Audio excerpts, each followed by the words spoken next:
So yung good day mga boss, ang i-unbox natin ngayong araw ay yung tinatawag nilang Next Light na ginagamit sa pagtatato. At ito pong ilaw na ito mga boss ay ginagamit sa tatanggal ng glare o kumbaga yung ilaw na nagre-reflect dun sa mga tinatatuhan natin.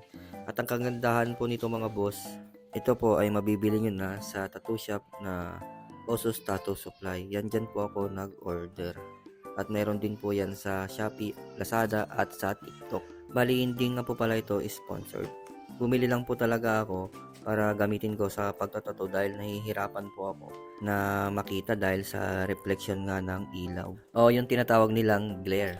Bali, meron naman mga option na pwede mong gawin kapag wala kang pambili ng ganitong mga ilaw dahil meron nga itong kamahalan.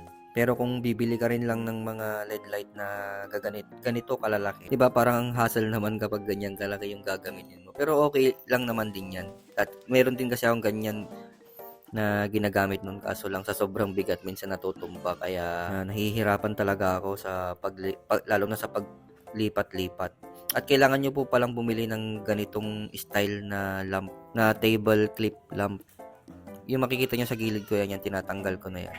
Yan po yung isa nyong bibilihin para mailagay nyo po itong ilaw dun sa mismong clip o kaya stand clip na light.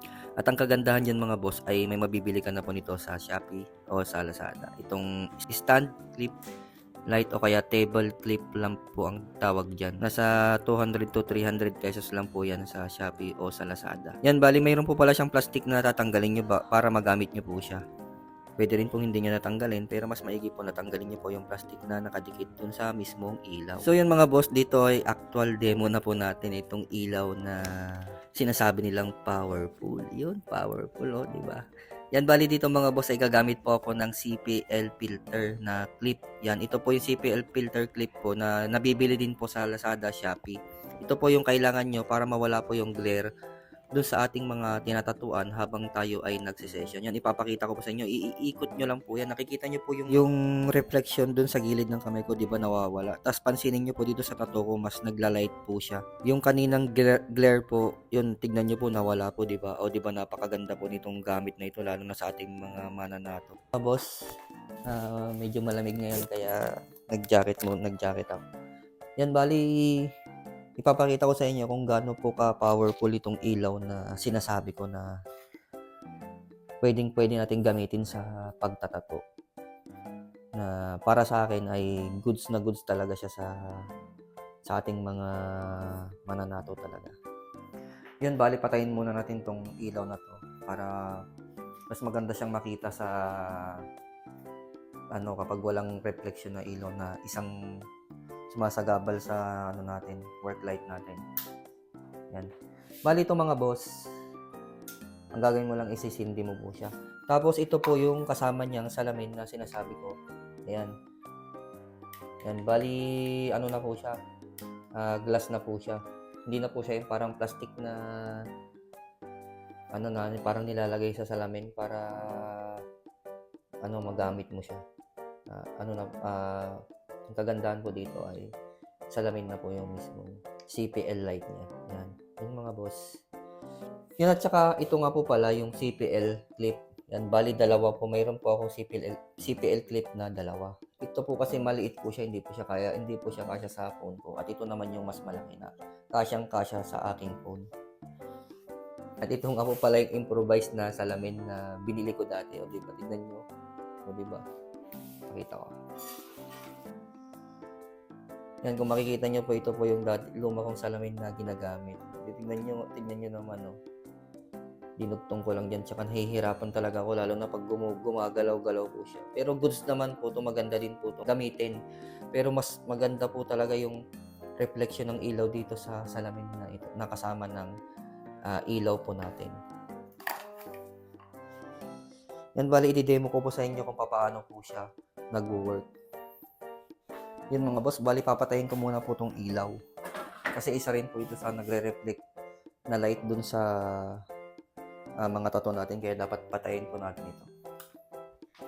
Mga boss, bali ito na lang po yung ilaw na nakasindi dito sa shop. At ito po yung nagre-reflect dito sa ating, sabihin mo ng table tong ano natin. Tapos tatanggalin po natin yung glare. Yan.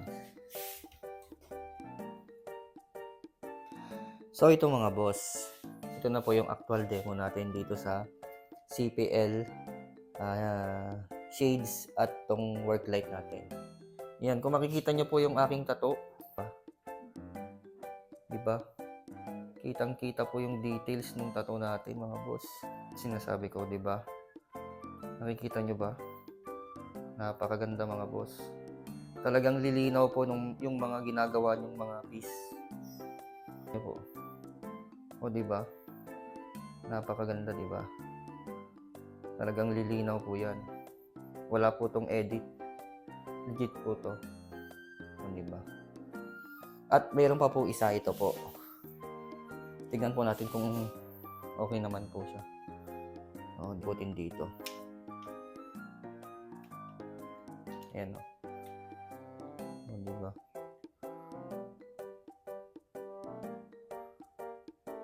O, yan mga boss. At ito naman yung CPL clip na kapag nagre-record po kayo, ito po yung magandang gamitin. Para pag nagre-record po kayo, ay maganda po yung kuha ng mga tattoo nyo dito sa camera. Instead na mag-video ka ng ganyan na maliwanag, hindi mo siya makita, ay syempre lang natin ng CPL na clip filter. And iikot mo lang po yan hanggang makuha mo yung tamang kulay na gusto mo. Di ba nakita nyo? Nakikita nyo ba mga boss? Di ba? Umiiba po yung itsura ng ating mga tattoo. Kaya kung ako sa inyo mga boss, ay mag-invest na po kayo ng mga gamit upang hindi po kayo mahirapan sa pagtatato. O, diba? Solid. So yung mga boss, kung may natutunan po kayo sa video natin ngayong araw, ay maaari pong pakipollow, like, and share po ang aking video upang marami pa pong makanood ng aking mga ganitong pinaggagawang mga unboxing. Sa Oso Tattoo Supply po ito mabibili yan. Salamat mga boss. God bless.